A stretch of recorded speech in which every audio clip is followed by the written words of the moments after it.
I see many from the crowd are students who would find it easy to relate with me.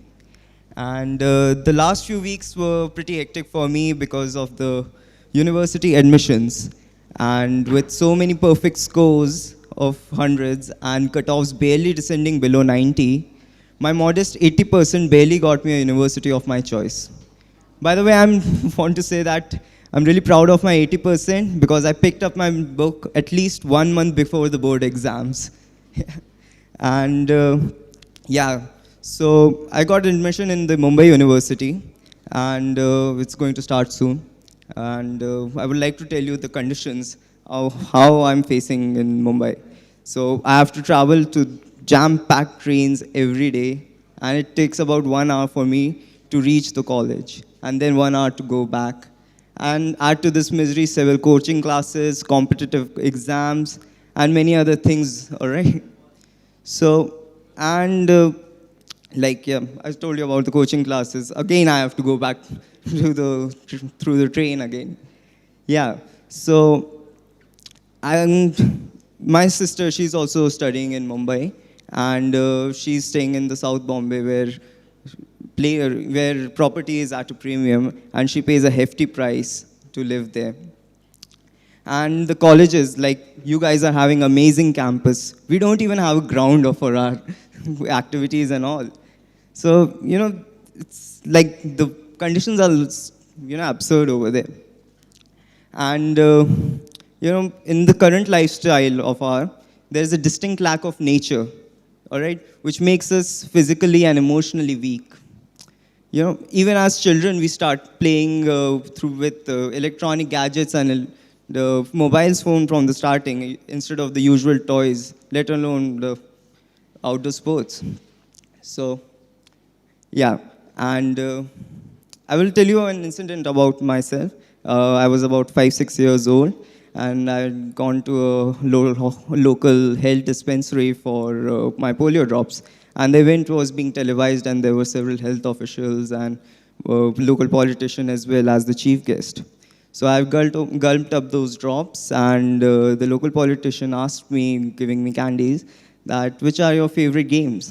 So pat came my reply, Contra. he was like, what? So then my mother said, video game hai. And then everybody paused for some time, and then they started laughing. Perhaps they were expecting for a usual reply like football or cricket. And but I have to admit that video games later helped me on when I hooked into wildlife photography, which had turned totally digital afterwards. So I was lucky enough that love for nature came to me at an early age, and I grew up in my old ancestral house in Gwalior, where we had old trees and a large garden. And behind our backyard, there was a large forest. And there were several animals which were also living in our area. And there were several occasional excitements like, when a rat snake caught a squirrel in our house, or when a toddy cat was found drunk in our wine store. Isn't it amusing, animals getting drunk all around? Yeah, and several migratory cranes also used to fly above from our house, and which was like a complete ecosystem where we were like living in the middle of a forest with animals all around. So I would like you to introduce some of the creatures who share the home with me. So this is a pair of rat snakes, love making in front of my house. So yeah, and sorry, can you just?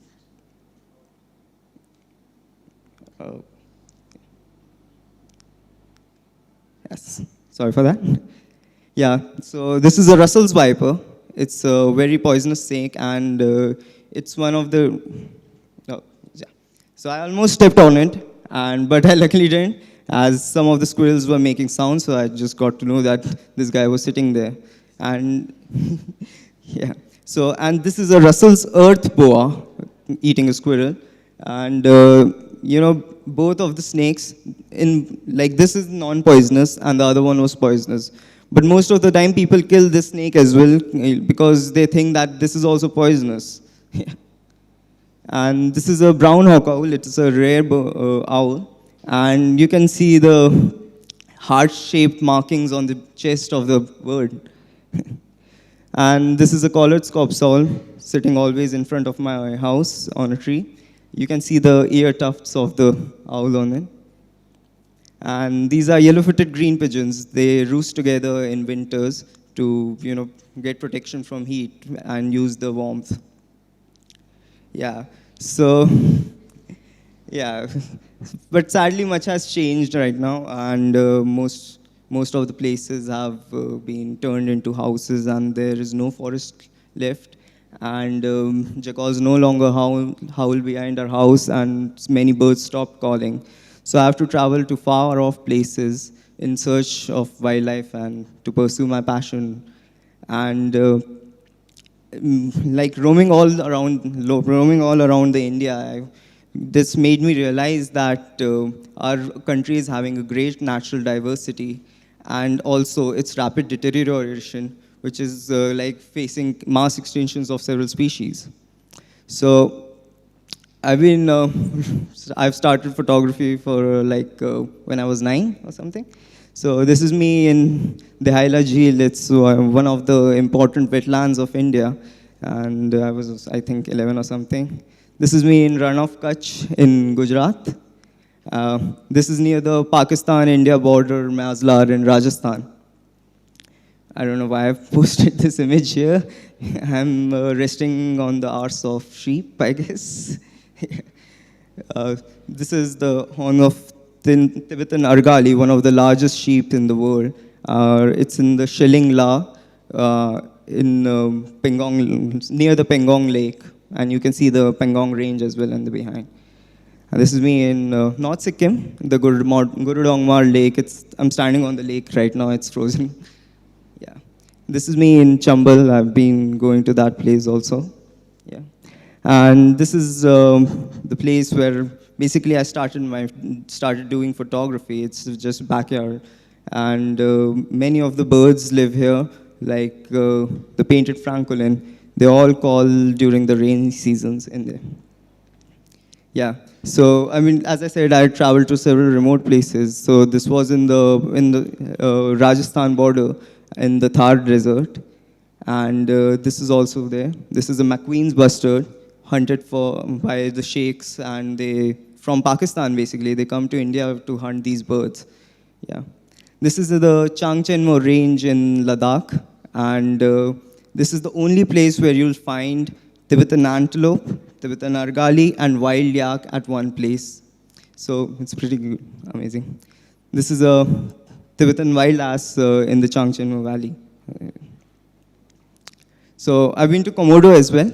These are the Komodo Islands, famous for its crystalline water, and of course for the Komodo dragon as well. These lizards are huge, I should say. Huge. Yeah. So this is in the Western Ghats and in the Annamalai range. And there you can find several endemic species. This is a lion-tailed macaque, an endangered species which is found only in Western Ghats. And you can see the animated version of this in the latest Jungle Book movie as well. Yeah. So this is also an endemic species. It's the red-throated bulbul. Yeah. So you can see. So this is Chambal, basically. Most of the time I've spent doing wildlife photography in here. And it's a beautiful ecosystem, riverine ecosystem. And this is a photo of 10 terrapins sharing the perch with a cormorant. And this is a baby gharial, a crocodile. This is a mugger, a crocodile over there. Yeah. So this is from Kyrgyzstan, Sarichat Ertash Reserve. I was there doing monetary work for Snow Leopard Trust for surveying snow leopards, population. So it's a beautiful place, and it's a remote place as well. And so you can see the tent of the mountains over there. I've been to Arunachal Pradesh as well. This is the Indochina. This is on the Indochina border, and the lush, evergreen, high-altitude forests are present there. Yeah. So I've been doing some conservation work as well, And this is me doing the dolphin survey in Chambal River. And we do restocking and egg collection as well for the continuity of the survival of the species. So this is all those things. This is the hatchery, turtle hatchery over there. So the turtles hatch, and then we ensure that they remain alive over there. Yeah. So this is the team of Kyrgyzstan. As I told you earlier, we were setting camera traps and all over there. And this is me again doing camera trap survey in Malaysia for Malayan tigers. And this is the ecological biodiversity team in Arunachal we worked on. So I would like to focus some. I would like to tell you about this image. This is the image of great Indian bustards. And you can see the almost 4% of population in the picture only, with only 200 individuals left in the wild. This is a critically endangered bird. And this image was used in the conservation campaign of Conservation India. And they used to promote it to campaigns using this image. And I would also like you to know that earlier, before peacock was named as the national bird of India, earlier it was proposed that great Indian bustard should be the national bird of India. But that plan was scrapped because people thought that they'll mispronounce the name. Like, we'll have great Indian bustard as the national bird. Yeah. So a few years back, I won the BBC Wildlife Photographer of the Year, and it's one of the most prestigious honors in our field. And it is an endearing image of a gharial mother with hatchlings perched atop its head. I thought that this image will send an emotional appeal for its conservation, as this is also an critically endangered species with 200 breeding adults left in the wild. Yeah, and I think human emotions have perhaps more than anything helped in saving wild and wildlife species. Yeah. And Chambal has always been especially dear to my heart, not only because of this image, but because I've practically grown up there, and all my childhood I've spent in the river over there. And it's one of the most purest rivers. Like, in most of the rivers in our India, you cannot even bathe in it, but in Chambal, you can drink water through it. I also have an emotional connect with Chambal, as my grandmother, to whom I was quite attached with, died, and we immersed her ashes in the river, keeping on her wishes. And some days later, I visited that place, and a beautiful scene unfolded before me. There was gharials swimming all over the river, river dolphins jumping out of the river, and a shoal of fish darted through the clear water, and few skimmers flew across the river. And it was a beautiful scene. And the marigold flowers, which we had tossed aside on the cremation day, had taken root in the moist sand. And I sat there contemplating and thought that my grandmother has been mixed with the surroundings over there. Yeah. So now I would like to show some random pictures from my collection. And so this is a painted francolin, and they call in monsoons to attract their mates. And this is also the same species. This is a rain quail, which is also exhibiting the same behavior as I told you earlier. This is a Himalayan smokecock. I've taken this image in Spiti Valley in Himachal Pradesh. It's climbing up a snow ridge over there. And this is a blood pheasant. So the name because of the blood red color on the face and the tail feathers and the legs. It's the state bird of Sikkim, you should know. Yeah. And this is a great hornbill. I've taken this in the Western Ghats. You know, when this bird flies, you can almost hear the whoosh of the sound of the wings. And it's a beautiful bird, and it's really big. This is a young gaur peeping through the hedge. So this is Nilgiri tar, again an endangered species. I've taken this image in Valparai area in Annamalais. This is a male ibex and two male ibexes, and they are having a blue tint in their eyes. It's a beautiful animal. And this image I've taken in Kyrgyzstan. And as you can see, there are some small dots over there. Basically, it's the Tian Shan Argali, one of the largest sheep in the world, with their horns curling around in flares, which almost measures at around 6 feet in length over the curve. Yeah. And these sheep are being hunted by the Westerners, and many of them are paying hefty prices for this. And a goat, a wild goat named as Makhor got sold for over a crore of the head trophy of that animal. This is a Mural stag. I've again taken in Chongkemin National Park on the Kazakhstan border over there. And it's a beautiful stag, again hunted for the trophies. And they are like attracted by imitating the calls, and they are then come out of the forests and then they are shot down. This is again in the Chongkemin National Park. It's the beautiful coniferous forest over there.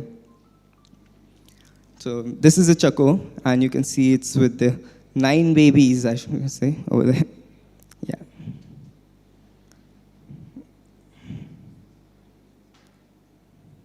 Yeah, again, and this is in the jungle, and you can see 2 gharials over there gaping in their mouths. You should see their slender snouts, which you can see clearly now. This is a pair of lagopalcon over there on the ravines of Chambal. So this is Tibetan sand grouse. It's found in the North Sikkim region and some more Tibetan plateau. And it's a beautiful bird. And I took this photograph at around 17,000 feet over there. This is again a green-backed tit. These are pied avocets. And this is a crested hawk eagle with a prey in its talons.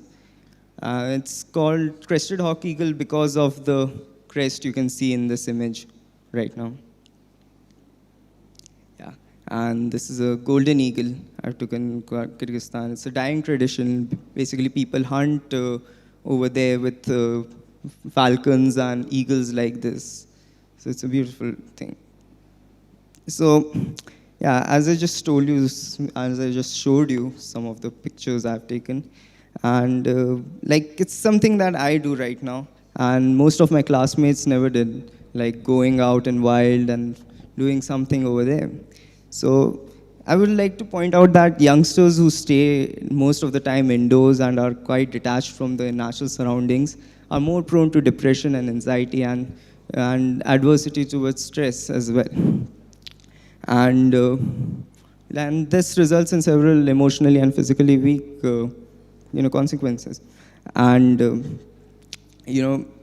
our new generation is getting wired to technology so much right now that we are now we are distrustful to our senses and even detached with them. I recently read an interesting article in a newspaper about a taxi driver who navigates through GPS in an air-conditioned car who almost feels unfamiliar in his city. Yeah. And with change, we are so detached from nature that we scarcely feel the change of seasons in our guts, the break of dawn, the musty smell of earth, and all these things. Like from break of dawn, I remember one thing.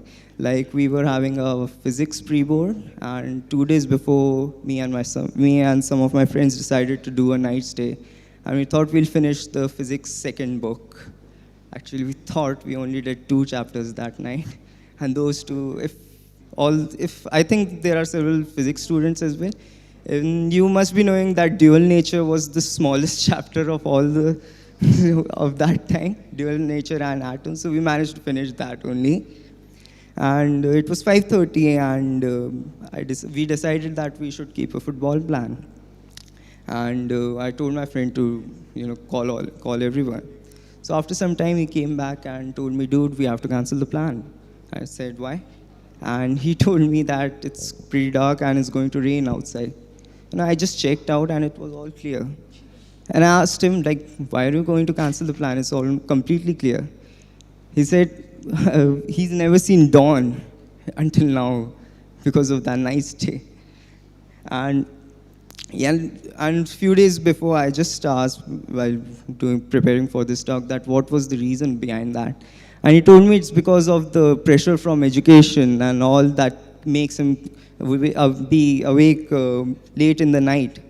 And yeah, this is one of the reasons why we are like facing several stress problems. But not in this case. That guy plays Counter-Strike all night long. Yeah. So, and we are used to cacophony of noises in the city so much that it takes the tranquility of a forest to, make us feel silence again. The gurgle of a stream, the chirping of birds, the rustle of leaves, and the sound of cicadas in a forest seems to enhance the feeling of silence and even making it palpable. Yep. So I still cannot forget the howling of wolves I've heard in the desolation of the Anshan Mountains in Kyrgyzstan. And it was such a haunting sound, howling of wolves I've never heard before. And I've almost, I felt really scared at that time. Just behind a mount, we heard a wolf over there. And, it was such a haunting sound. And the silence which followed was so very profound after that. Alienation from nature has some serious implications, not only to the younger generation, but to the earth itself. And with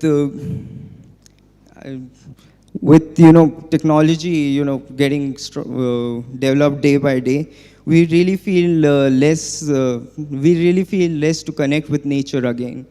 And one second, please. And as I said, like, we really feel less to reconnect with nature. And I'm so sorry, I just fudged up with my speech. Yeah, yeah, as I told you about alienation from nature has some serious implications. And even we tend to experience the nature secondhand. Like a modern day child is more likely to know about a wild animal through Discovery Channel than to see in its wild surroundings. And, like now we have to, develop a sense of curiosity and a sense of wonder in him so that he not only cares for nature but also promotes the stewardship of the natural world. And I just noted one thing that our event, TEDxGRIET, starts with T and ends also with T. And both the T's are signifying technology. And here I am standing in front of you ranting about negative aspects of technology for the last couple of minutes. So, yeah, I have to say in the end that while emphasizing the importance of the nature in our day-to-day lives, I do not mean to diminish the importance of technology in our lives. In this Anthropocene era, where technology is making rapid strides and altering the world for better or for worse, there is a distinct lack of nature, and we should, get involved in nature. And I would like to say that in this world, for this new generation, we have to balance the artificial with the natural, and the real with the virtual. And we have to balance this. And the more nature, and the more high-tech we become, the more nature we need. And in the end, our future outcome would depend only on our actions. And now I have to say, like, on our positive actions, on our negative actions, or basically on our inactions. Thank you.